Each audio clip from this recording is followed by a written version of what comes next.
तो गाइज मैं हूं आयुष और आप देख रहे हैं रेसल इंडिया। स्वागत है आपका आज की इस वीडियो में जहां पे हम बात करने वाले हैं एक्सट्रीम रूल्स 2022 पेपर व्यू के रिव्यू की। जी हां, और finally triple H doesn't over hype and not deliver. भाई ये विंस मैकमैन का जमाना नहीं है, अगर कोई चीज पे हाइप करा जा रहा है तो डिलीवर भी किया जाएगा। और इस एक्सट्रीम रूल्स पेपर व्यू को देखने के बाद सिर्फ एक ही बात है, एक ही कॉमेंट है और एक ही सॉन्ग है जो कि आप लोगों के दिमाग में चल रहा होगा, और वो ये है that he's got the whole world in his hands। और फाइनली इतने टाइम बाद Bray Wyatt is back in WWE, not the Fiend, Bray Wyatt is back. और जो प्रेजेंटेशन थी इसको याद करते हुए देखते हुए जस्ट वो मोमेंट्स खत्म हुई हैं, गूज बम्प्स, फैंटास्टिक फैंटास्टिक। और आई नो कि जो लोग थे आज फिलाडेल्फिया के अंदर उनके जो पैसे वसूल हुए हैं भाई, once in a life time moment है, इतने बड़ी हाइप को एग्जैक्टली शेप में आते हुए देखने को उनको मिल गई चीज।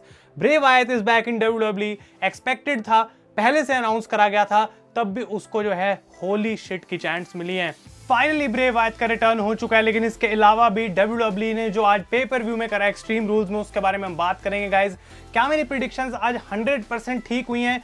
मुझे ऐसा लग रहा है, जहां तक मेरे को अपनी प्रिडिक्शंस याद हैं। आप लोग कमेंट्स में बताएं कि आखिर ऐसा है या फिर नहीं।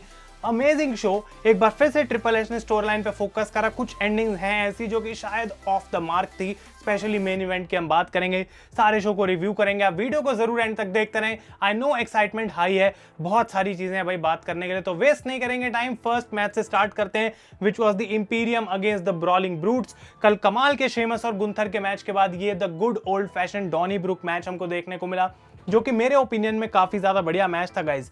आई थिंक कि इन दोनों टीम्स को भाई ट्रिपल एच ने बोला तुम्हें पता है तुम्हें क्या करना है, इतने सारे वेपन्स है रिंग साइड पे, जो करना जाके करो, तुमको 20-25 मिनट में देता हूं और तुम्हारे पास पूरी खुली छूट है एक अच्छा मैच देने के लिए। एग्जैक्टली इस टीम ने वही करा। तो इसको मैं मूव बाय मूव या फिर मोमेंट बाय मोमेंट डिस्क्राइब नहीं करूंगा, क्योंकि काफी कूल इसके अंदर मोमेंट्स थी। क्राउड पूरे समय पे हॉट था। एक्सपेक्टेड था कि ये सिर्फ एक मैच नहीं या फिर एक नो DQ मैच नहीं, एक फाइट टाइप इसको फील दी जाएगी, और बिल्कुल वही चीज यहाँ पे अचीव भी हुई है। शेमस अगेंस्ट इंपीरियम और उनके साथ ब्रॉलिंग ब्रूट्स एक बहुत ज्यादा अच्छा ओपनर था। क्राउड को हाइप अप करने के लिए काफी अच्छा चॉइस था इस मैच को फर्स्ट स्पॉट पे डालना, एंड डेफिनेटली इस चीज ने उस पर परफॉर्म करा है।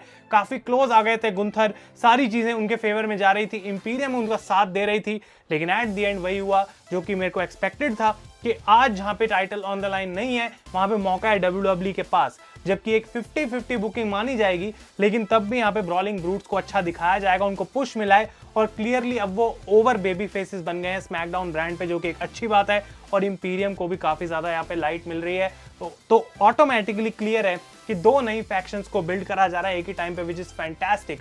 और एट द एंड यहाँ पे देखने को मिलता है कि शेमस अपनी ब्रोक किक मारते हैं, गुंथर को हाई क्रॉस लगाते हैं अनाउंसर्स टेबल के थ्रू, and that is how the Brawling Brutes defeated the Imperium. एक कमाल का गाइस ये ओपनिंग मैच था। अगले मैच की हम बात करते हैं तो ये था स्मैकडाउन वुमेन्स चैंपियनशिप के लिए लिव मॉर्गन अगेंस्ट रोंडा राउजी।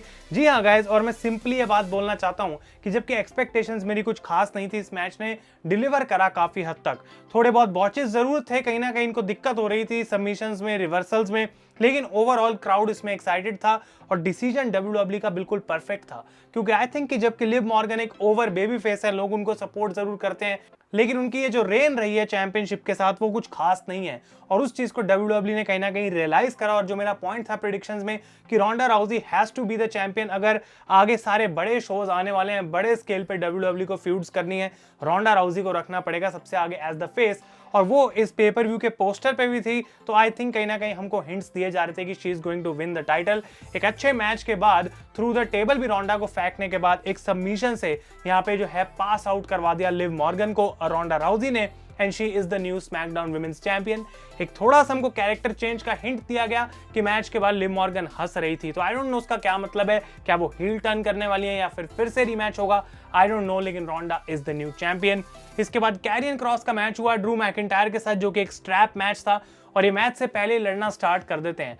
ड्रू को जैसे ही रेफरी ने बांधा, कैरियन क्रॉस ने उनको अटैक कर दिया, ये क्राउड के थ्रू पूरा लड़ते हुए वापस आते हैं, फाइनली स्ट्रैप बनता है, मैच शुरू होता है, और उसके बाद ये भी एक डिसेंट मैच था, जो एक्सपेक्टेड था बिल्कुल वही डिलीवर हुआ, लेकिन अच्छा था, एंटरटेनिंग था।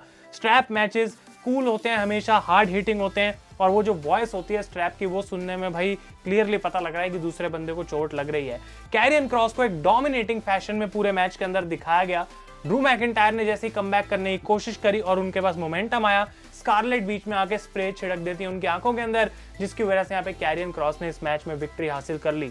तो बिल्कुल परफेक्ट था ये पूरा सिनेरियो जिस तरीके से यहाँ पे बुकिंग करी गई, क्योंकि कैरियन क्रॉस को स्ट्रॉन्ग दिखाना था, लॉस नहीं दे सकते थे और ड्रू मैकिंटायर को ऐसे क्लीन नहीं हरा सकते हैं। तो क्लियरली स्कारलेट की वजह से यहाँ पे ड्रू हारे हैं, नहीं तो उनका चांस बन रहा था एंड में जीतने का, ऐसा हमको दिखाया गया। तो मुझे ये मैच काफी ज्यादा पसंद आया और अभी तक 3 मैचेस की हमने बात करी है, कंसिस्टेंटली परफॉर्म पे पर व्यू कर रहा था। इसके बाद भी जो मैच देखने को मिला, it was a ladder match for the Raw women's championship, Bianca Belair against Bayley. और यहाँ पे जबकि बहुत सारे लोग कह रहे थे कि बेली टाइटल जीतने वाली है, यही उनके पास मौका है, मैंने ये बात बोली थी कि आई डोंट थिंक कि अभी उनका कैरेक्टर उतना ज्यादा डेवलप हुआ है कि उनको चैंपियनशिप दे दी जाए और क्राउड उनको बिल्कुल कमाल का हील मानेगा एज द चैंपियन। उसकी जरूरत नहीं थी। उससे पहले यहाँ पे ट्रिपल एच ने क्या सोचा, हमको करना चाहिए कि बियांका के पास जो मोमेंटम है वो अभी तक आस्का अलेक्सा के साथ थी और इस वजह से उनके पास भी एक टीम थी, लेकिन आज वो दोनों उनके पास नहीं है। तो क्यों ना इस चैंपियन को हम इतना स्ट्रॉन्ग दिखा दें कि जब ये अब हारे तो कोई मतलब बने। आई डोंट थिंक कि एक्सट्रीम रूल्स उतना बिग इनफ मैच या फिर एक बिग इनफ स्टेज था for Bayley to become the new champion. वो एक बड़े स्टेज पे होना चाहिए, for example Survivor Series, Royal Rumble, even WrestleMania, यहाँ पे वो डिसीजन नहीं लेना था। एक काफी अच्छा मैच था। फाइनली जब बियांका क्लोज आ जाती हैं, ऑब्वियसली डकोटा काय, इयो स्काई आती हैं अटैक करने। काफी कूल मोमेंट थी जब बियांका ने दोनों को एक साथ केओडी लगा दिया। लेकिन फाइनली जब यहाँ पे बेली भी जीतने वाली थी तो बियांका की कोई खास हेल्प यहाँ पे हुई नहीं, क्योंकि बियांका को सब कुछ खुद करना पड़ा and that is why she is the champion. और वो चीज आज क्लियरली इस मैच में दिखाई गई। बियांका डिफीटेड बेली और वो लैडर पे एंड में चढ़ती हैं and she took off the title. She is still your Raw women's champion. Definitely ये फ्यूड दूर दूर तक खत्म नहीं हुई है। मुझे लग रहा था शायद नाओमी साशा बैंक्स का कुछ देखने को मिलेगा, वो हिंट नहीं मिला, लेकिन may be Monday night raw के प्रीमियर के लिए वो चीज यहाँ पे बचाई गई है, क्योंकि जब ब्रे वायत को लाना था एक्सट्रीम रूल्स में, आई डोंट थिंक कि ट्रिपल एच चाहते हैं कि कोई और बड़ा रिटर्न उसकी वजह से शैडो हो जाए, लोग उसके बारे में बात ना करें। तो मे बी उस चीज को रॉ के लिए बचाया गया गाइज, लेकिन मैं आपको बता रहा हूँ वो भी आने वाली है। But Bianca is still the champion, मेरी प्रेडिक्शन यहाँ पे आई थिंक सही हुई है। इसके बाद फिन बैलर वर्सेस एज, इसके अंदर पूरा भाई डब्ल्यूडब्ल्यू ने जो वो कर सकते थे करा। आई क्विट मैच के अंदर ये लड़े एक दूसरे से, क्राउड के थ्रू गए, इन्होंने इन्वॉल्वमेंट नहीं करी जजमेंट डे की बहुत देर तक मैच में, जो कि मुझे अच्छी चीज लगी, ताकि एक फेयर कंपटीशन कुछ हद तक तो देखने को मिले। लेकिन जब फाइनली एज ऐसा लगता है जीतने वाले हैं, एक्सपेक्टेड था कि जजमेंट डे की इंटरफेरेंसेस देखने को मिलेंगी। इनफैक्ट रिया रिप्ली यहाँ पे एज को बांध देती हैं एक हथकड़ी से भाई रोप्स के साथ, तो एज बेबस हो गए। रे मिस्टीरियो आते हैं बचाने, but Dominik destroyed Rey Mysterio and I think ये वो पॉइंट है जहाँ पे रे मिस्टीरियो खत्म है और अब डोमिनिक को उनको मारना ही पड़ेगा और कोई ऑप्शन रे मिस्टीरियो के पास बचा नहीं है। एंड द फादर फिगर जो रे मिस्टीरियो इतने टाइम से बन रहे थे, अब उसका टाइम गया। तो आई डोंट थिंक वो चीज कंटिन्यू होगी, ये बॉइलिंग पॉइंट है। लेकिन साथ के साथ बेथ फीनिक्स की यहाँ पे इंटरफेरेंस हुई, वो आके बचाने की कोशिश करती हैं एज को, फाइनली उनकी हथकड़ियां खोलती हैं, बट रिया रिप्ली पीछे से आके अटैक कर देती हैं।